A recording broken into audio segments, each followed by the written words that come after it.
Tentaram fechar sua igreja. Tentaram impedir suas palavras. Mandaram até pistoleiros para intimidar. Mas o que ninguém esperava era a reação. Um pequeno povoado no sertão se levantou. Com fé, coragem e as próprias mãos, eles construíram estrada, salvaram vidas e mostraram ao país inteiro que a verdadeira força vem do povo unido. Conheça a história real de Padre Dito, o padre do sertão que comoveu o Brasil e de um povo que se recusou a baixar a cabeça. O sol rachava a terra de Santa Rita do Sertão. Não era novidade. Naquele pedaço de sertão nordestino, o calor era personagem fixo. Mas naquele domingo havia um outro tipo de calor circulando, um calor de tensão, que fazia a pele coçar e o coração acelerar. Era pouco mais de 9 da manhã quando o carro preto, com brasão dourado do governo estadual, estacionou em frente à igreja de São José Operário. Motor desligado, vidros fechados. Da praça, olhos curiosos observavam. Em minutos, a notícia correu feito vento. Vieram atrás do Padre Dito. Quem primeiro notou foi Dona Zefinha, com seus 83 anos e um andar vacilante, mas olhos vivos. Ela estava sentada no banco de pedra, debaixo do pé de manga, quando viu o carro. Levantou-se o melhor que pôde e, com seu andador de madeira, foi até o coreto onde algumas beatas conversavam, abanando o rosto. Ô mulherada, o governo veio, tá na cara. Tão querendo calar o nosso padre, disse com a voz rouca, mas firme. As beatas se entreolharam. Uma delas, Terezinha do armazém, puxou o terço que trazia no bolso do avental e apertou-o entre os dedos. Que desatino! O padre é o único que cuida da gente aqui, disse. Outra senhora completou. Pois se quiserem fechar a igreja, vão ter que passar por cima de nós. Em poucos minutos, o burburinho crescia. Dos becos saíam agricultores de sandálias de couro e chapéus de palha, mulheres de vestido simples, crianças curiosas. A praça de chão batido foi enchendo. Enquanto o povo comentava, dentro da pequena igreja de paredes caiadas e vitrais simples, Padre Benedito Xavier terminava de se preparar. Sua batina preta já estava puída pelo tempo e pelo uso. Era um homem de estatura mediana, robusto, de pele curtida pelos anos de sol e de lida com o povo. Com 72 anos, era um padre como poucos. Preferia estar no meio da roça, com a enxada na mão, ajudando na construção das estradas, do que sentado em reuniões na cidade. Na cintura, escondido no bolso da batina, levava um velho Taurus 38, um presente de tempos passados, quando pistoleiros rondavam a região. Padre Dito sabia que aquele revólver era mais símbolo que arma. Havia enfrentado ameaças de grileiros, de coronéis, de jagunços. Nunca disparara um tiro sequer, mas sua presença bastava. Enquanto ajustava a estola desbotada, ouviu passos decididos. A porta rangeu. Entrou uma mulher elegante, de terno leve, que destoava da poeira e do calor do sertão. Mariana Soares, inspetora da Secretaria Estadual de Justiça, vinda da capital. A inspetora carregava uma pasta preta e um semblante sério. Não estava ali para fazer amigos. Bom dia, Padre Benedito. Venho por determinação da Secretaria Estadual. Suas pregações têm sido consideradas inadequadas e inconstitucionais. Além disso, portar arma em recinto religioso é ilegal. Trago uma ordem para impedir a celebração da missa de hoje. O padre, sem se apressar, terminou de ajeitar a estola. Depois olhou firme para Mariana. Minha filha, eu estou há mais de 40 anos nesta paróquia. Quando aqui não havia médico, foi este padre que cuidou. Quando não havia estrada, foi este padre que meteu a mão na enxada e abriu o caminho.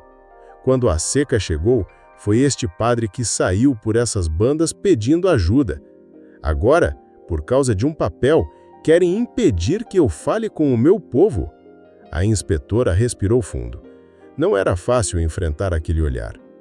Compreendo sua história, padre, mas as leis existem para serem cumpridas. O padre sorriu sereno. E a fé também. Como dizia São Pedro, importa mais obedecer a Deus do que aos homens, pois hoje terá missa. Do lado de fora, o burburinho aumentava. Os sinos de São José Operário começaram a soar. O jovem Tião, aprendiz de sacristão, puxava a corda com força. O som se espalhava pela praça. Mariana percebeu que a coisa não seria simples. Aquele padre não era um religioso qualquer. Era um líder, a figura central de uma comunidade esquecida pelo poder público. Não seria um mandado que o calasse. O sino de São José Operário continuava a tocar, chamando o povo. Em pouco tempo, a praça de terra ficou tomada. Mulheres com sombrinhas, homens de chapéu de couro, crianças curiosas. Até os velhos do bar da esquina, que raramente pisavam na igreja, vieram espiar. Dona Zefinha, agora, em frente à escadaria, bradava: "Ninguém vai calar o nosso padre, ele é a voz do povo." Lá de cima, da torre, o jovem Tião gritava para a multidão: "Vai ter missa sim! Quem quiser impedir, que tente!" Dona Terezinha do armazém ajudava a distribuir leques improvisados de papelão. "Usem isso, senão vão cair duro nesse sol de rachar", dizia, mas os olhos estavam atentos à porta da igreja onde a inspetora permanecia. Dentro da sacristia, Padre Dito continuava a se preparar. Dona Zefinha entrou esbaforida. "Padim, estão dizendo que vão mandar mais polícia. Querem fechar a igreja de todo jeito." O padre, com um sorriso tranquilo, disse: "Minha filha, igreja não se fecha com caneta nem com ordem. Se fecharem a porta, rezo no adro. Se me levarem, o povo reza no chão.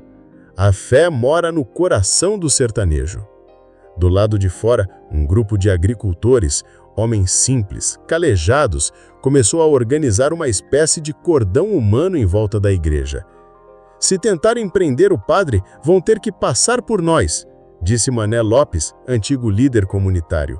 "Não é só missa, não, é respeito com o povo", completou outro. A inspetora Mariana assistia, perplexa. A cena fugia a qualquer lógica burocrática. Não era só um caso de cumprir ordem. Era uma comunidade em pé de guerra. Não com armas, mas com fé. Quando o sino silenciou, o padre atravessou a nave da igreja. O calor dentro do templo era quase insuportável. As paredes grossas ajudavam um pouco, mas o povo suava em silêncio, olhos fixos no altar. A inspetora seguiu atrás, de olhos atentos. Padre Dito subiu os poucos degraus e virou-se para a multidão. Sua voz grave ecoou: "Meus irmãos e minhas irmãs, hoje temos visita. Vieram nos dizer que não podemos rezar, que a palavra de Deus deve se calar por causa de papéis e de ordens. Mas eu lhes digo, aqui, em Santa Rita do Sertão, a fé do nosso povo não se cala." Houve um instante de silêncio. Em seguida, uma explosão de aplausos. Gente se levantando, braços erguidos. "Viva o padre!" gritou um homem do fundo. "Viva!" ecoaram dezenas de vozes. Mariana observava, impressionada. Não era só religiosidade, era resistência. Era uma cidade esquecida, se agarrando ao que tinha: a fé e aquele velho padre de olhar sereno e coração valente. A missa começou, cada palavra, cada oração carregada de um novo significado. Não era mais um simples ritual de domingo, era um ato de desafio, um gesto de esperança em tempos difíceis. E aquele era só o começo. A missa seguia seu ritmo, mas naquela manhã, cada palavra, cada gesto, carregava um peso novo. Era como se todos ali tivessem plena consciência de que estavam vivendo um momento histórico. Não era só mais um domingo de fé, era um ato de resistência coletiva. Padre Dito, de pé no altar simples, varria com o olhar os rostos que o encaravam com expectativa. Gente simples, de pele queimada de sol, mãos calejadas pelo trabalho duro da terra. Havia os olhos cansados dos velhos, os olhos esperançosos das mães, os olhos atentos das crianças que, mesmo sem entender muito, sentiam que algo importante estava acontecendo. Entre eles, na parte de trás da igreja, de pé, com os braços cruzados, a inspetora Mariana Soares observava cada detalhe. Era uma mulher de convicções, que acreditava na lei e no dever, mas naquele instante começava a perceber que o mundo tinha mais nuances do que a papelada mostrava. Após a leitura do Evangelho, o padre respirou fundo e se preparou para a homilia. O suor escorria pelo rosto de Padre Dito. Ajoelhado na poeira, ele mantinha as mãos firmes sobre o peito do homem ferido. O olhar atento, a mente focada. "Pressão tá caindo, preciso mais soro", disse em voz alta. Os trabalhadores, em círculo ao redor, pareciam hipnotizados com a cena. Nunca tinham visto um padre agir assim. Com a mesma naturalidade com que conduzia uma missa, agora combatia a morte, ali mesmo, no chão duro do sertão. Zequinha, ajoelhado a poucos passos, chorava. "Pai, aguenta, o senhor não vai me deixar não." Padre Dito não parava. Fazia compressões, verificava a respiração, improvisava uma tala com ramos e ataduras. A inspetora Mariana estava agachada do outro lado, o celular grudado na orelha. "Emergência, é urgente, precisamos de helicóptero. Homem ferido, acidente de trabalho, zona rural de Santa Rita, latitude tal, mandem rápido." O operador confirmava o envio, mas avisava. Estimativa de 40 minutos até chegar. Mariana olhou para o padre, aflita. "Vai dar tempo?" Padre Dito não tirou os olhos do ferido. "Se Deus quiser, e se a gente fizer a nossa parte." Num gesto que surpreendeu a todos, ele tirou um pequeno frasco do bornal e algumas folhas secas. "Que é isso, padre?" perguntou Mariana, curiosa. "Remédio de raiz, calmante natural. Não faz milagre, mas ajuda a manter o homem vivo até o socorro chegar." Preparou rapidamente uma infusão improvisada e, com um pedaço de pano, umedeceu os lábios do ferido. O homem, que antes mal respirava, emitia um som baixo, um sopro, um gemido. Era sinal de vida. Zequinha, de olhos arregalados, exclamou: "Ele está reagindo!" Os trabalhadores se entreolharam. Alguns faziam o sinal da cruz. Outros murmuravam orações. O padre, sem parar, orientava: "Alguém pegue mais água fresca. Tragam sombra. Estiquem aquele pano ali. Vamos refrescar o homem. Preciso que todos se acalmem." A inspetora, impressionada, ajudava como podia. Por dentro, seu coração batia forte. Nunca em toda a sua carreira tinha visto um padre fazer o que aquele homem fazia: combinar fé com ação, conhecimento com humanidade. Era como se a doutrina saísse das paredes da igreja e se tornasse palpável, real.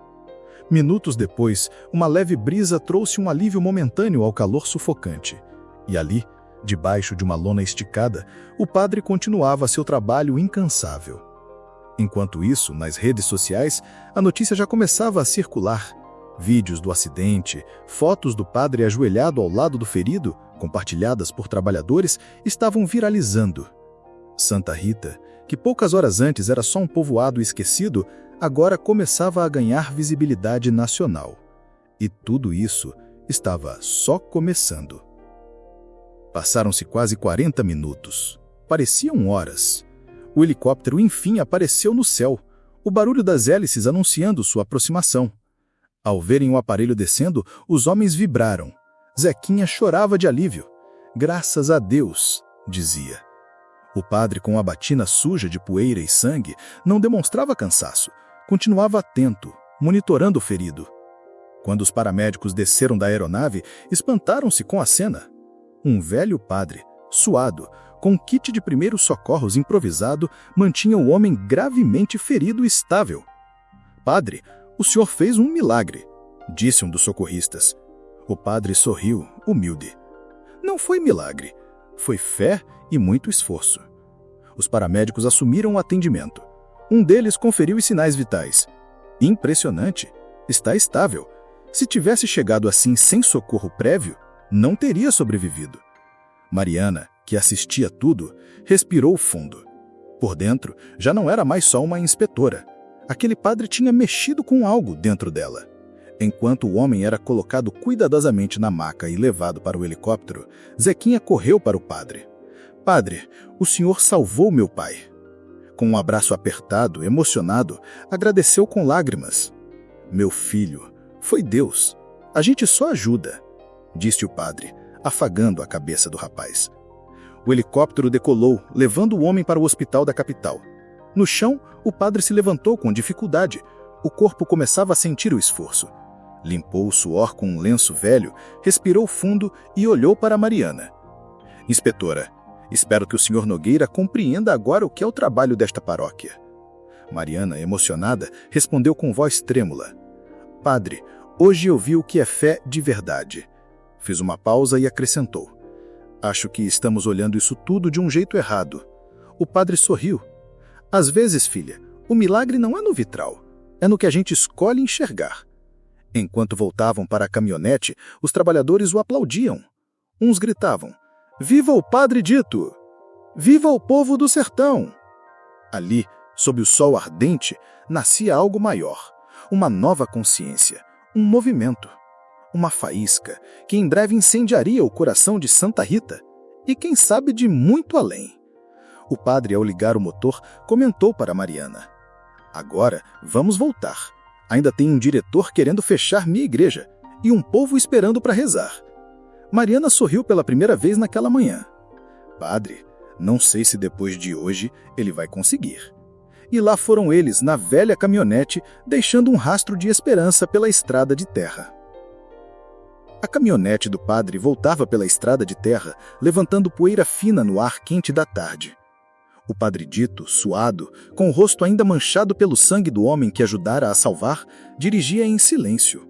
Ao seu lado, a inspetora Mariana, quieta, o observava de tempos em tempos como quem tenta entender aquele homem simples e extraordinário. Padre, o senhor já foi enfermeiro mesmo? Perguntou ela, quebrando o silêncio. Fui. Na mocidade, servi 5 anos no exército, como enfermeiro de campanha. Depois larguei tudo para seguir o chamado de Deus, mas nunca esqueci o que aprendi. No sertão, a gente aprende que todo saber é útil. Sorriu de leve. A inspetora suspirou. Havia visto muito na vida, mas nada como aquele padre. Quando enfim chegaram ao povoado, já havia uma pequena multidão esperando na praça. A notícia do acidente, do salvamento e do helicóptero já tinha se espalhado. E mais, vídeos do padre ajoelhado socorrendo o homem já corriam às redes sociais. Jovens de cidades vizinhas tinham começado a compartilhar e comentar.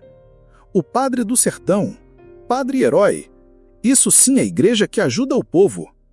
Mas não era só isso que os esperava. Em frente à igreja, 4 viaturas do estado e uma nova caminhonete oficial estavam estacionadas. Do lado de fora, o diretor Carlos Nogueira andava de um lado para outro irritado.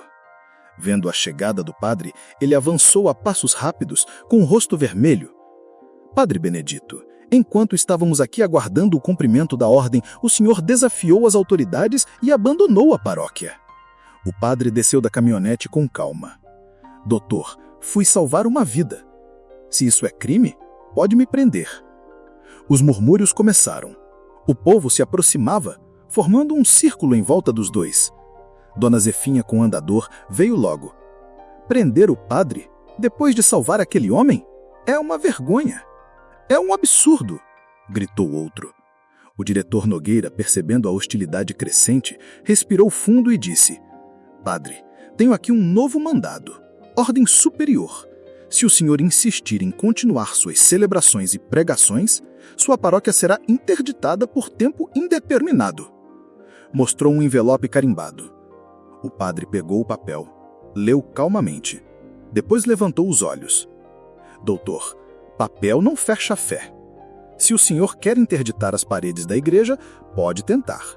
Mas o povo de Santa Rita já decidiu. A nossa fé é maior que decreto.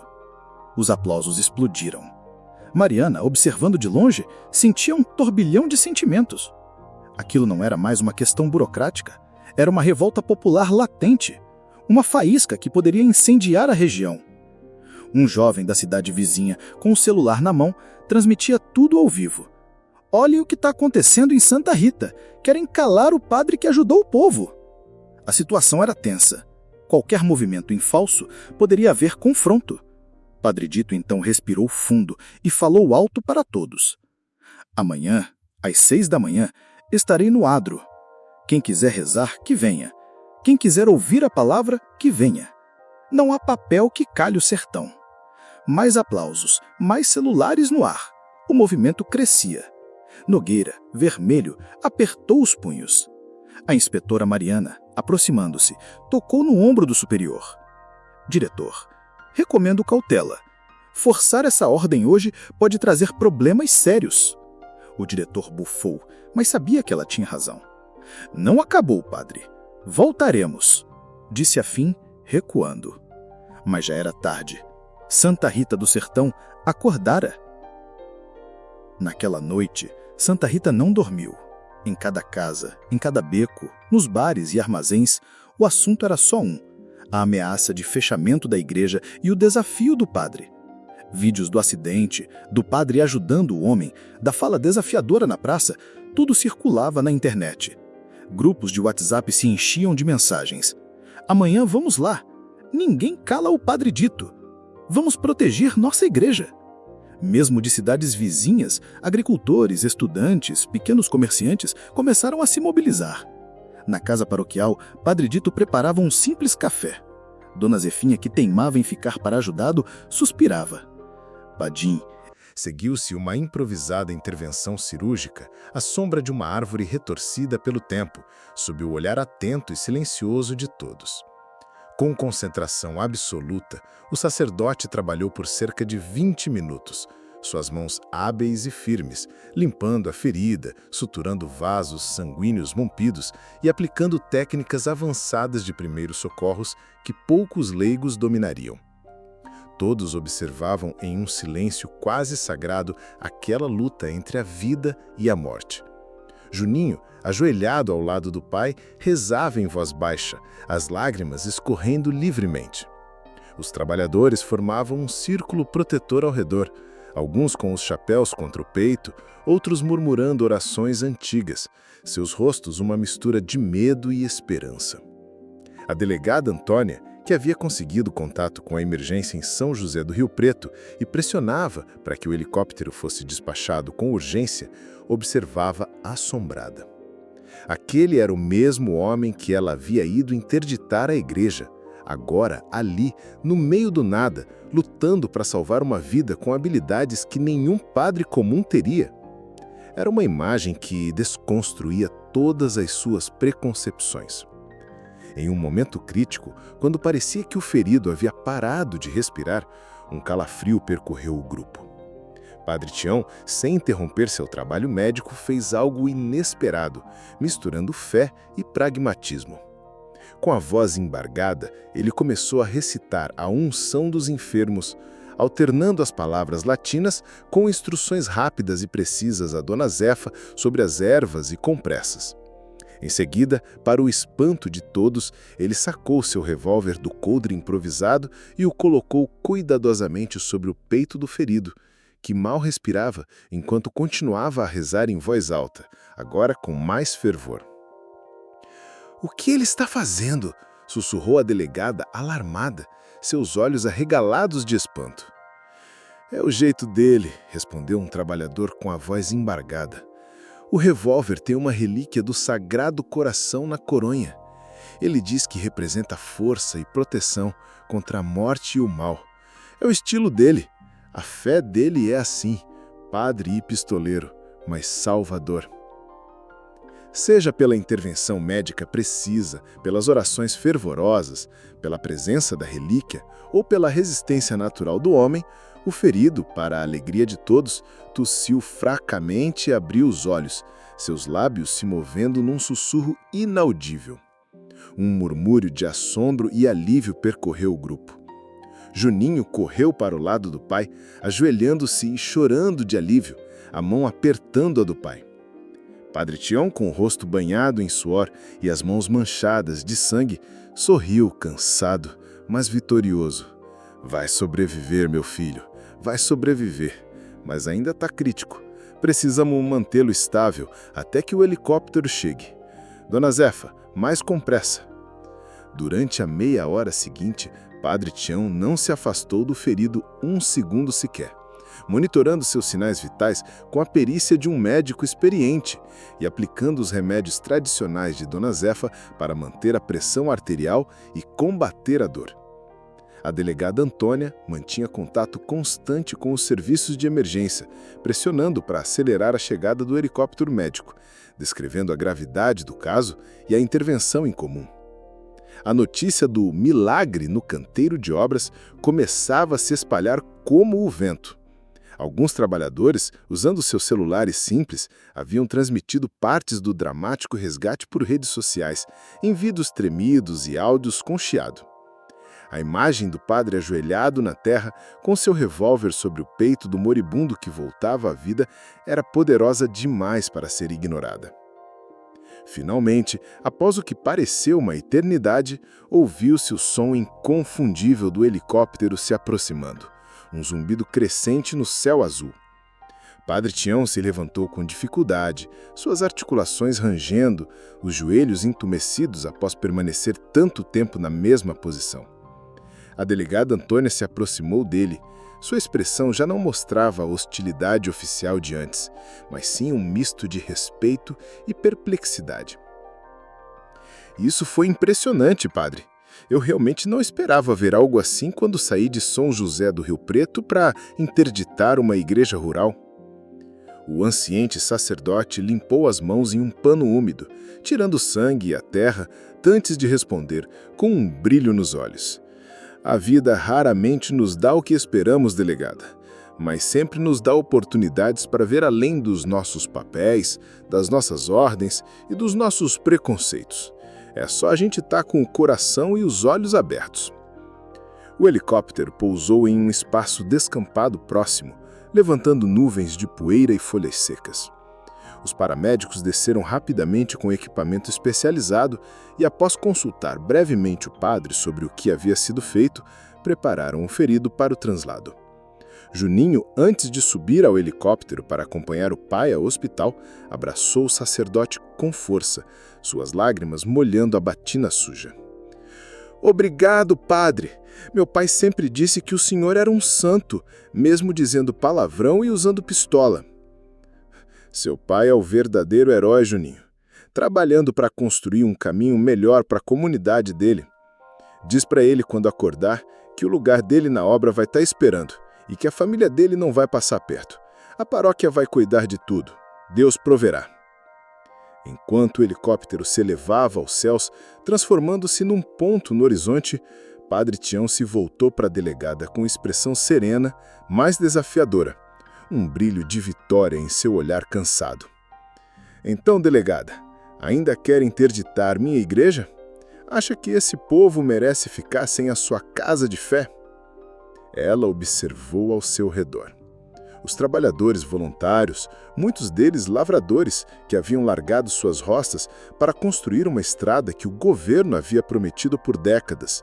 Dona Zefa, com seus remédios tradicionais, a comunidade unida e resiliente em torno de um líder pouco convencional, mas inegavelmente eficaz.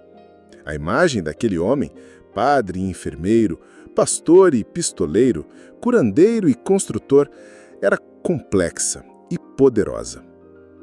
Creio, Padre Benedito, que meu relatório precisará de algumas revisões.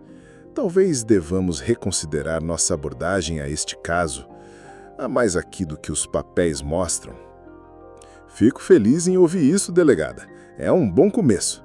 E já que estamos aqui, a senhora gostaria de ver a estrada que construímos? Aquela que o seu governo acha que não existe? Sem esperar resposta, ele caminhou em direção a uma colina próxima, seus passos firmes apesar do cansaço. A delegada o seguiu e o que viu a deixou sem palavras. O que ela imaginava como um simples caminho rural, um atalho de terra, era na verdade uma obra de engenharia considerável para a região. uma estrada pavimentada com cascalho, que serpenteava de forma organizada entre morros e baixadas, conectando vilarejos pequenos que haviam estado isolados por décadas, acessíveis apenas por trilhas poeirentas e perigosas. Dezenas de homens e mulheres, com enxadas, pás e carrinhos de mão, trabalhavam em diferentes seções com um entusiasmo contagiante. 3 anos de trabalho pesado, delegada, explicou o sacerdote, com uma voz carregada de orgulho que irradiava de cada poro. Financiado com doações do povo, com a venda da nossa pinga com mel, dos nossos doces e dos remédios caseiros. Construída por voluntários nos seus dias de folga, depois de trabalhar na roça. Quando estiver pronta, vai unir 7 comunidades que nunca tiveram acesso a transporte público, nem a serviços de emergência, nem a um posto de saúde decente. Mas por que fazer tudo isso, padre? Não é o que um sacerdote normalmente faria? Não é a sua função? Padre Tião sorriu, seu rosto sulcado de rugas, refletindo a sabedoria dos anos e a dureza da vida. E o que um sacerdote deveria fazer normalmente, delegada? Ficar sentado num confessionário, esperando o povo vir com os seus pecados? Dar sermão bonito sobre a vida eterna, enquanto o povo sofre na presente, sem comida, sem saúde, sem caminho para andar? Cristo não só pregava, ele também curava os doentes, alimentava os famintos e caminhava entre os pobres, sujando os pés na poeira. A fé de verdade se mostra na ação, delegada, na ação concreta, no amor ao próximo. A delegada recebeu uma nova ligação. Era o diretor Castro, impaciente e furioso, exigindo saber por que demoravam tanto e o que estava acontecendo. Estamos inspecionando um projeto comunitário, senhor diretor. Um projeto bastante significativo. Retornaremos à sede em aproximadamente 1 hora. Terei um relatório completo para o senhor. Desligou antes de receber a resposta furiosa de seu superior. O padre Tião a olhava divertido, um brilho de satisfação em seus olhos cansados. Parece que alguém vai ter problemas com a chefia, hein, delegada? Não seria a primeira pessoa a se meter em problemas por seguir a consciência em vez de ordens questionáveis, padre. Respondeu ela com um pequeno sorriso, um sinal de que algo havia mudado dentro dela. Como o senhor disse, é preciso obedecer a Deus antes que aos homens. E hoje, aqui, eu vi a mão de Deus trabalhando de um jeito que eu não esperava. O padre soltou uma risada franca que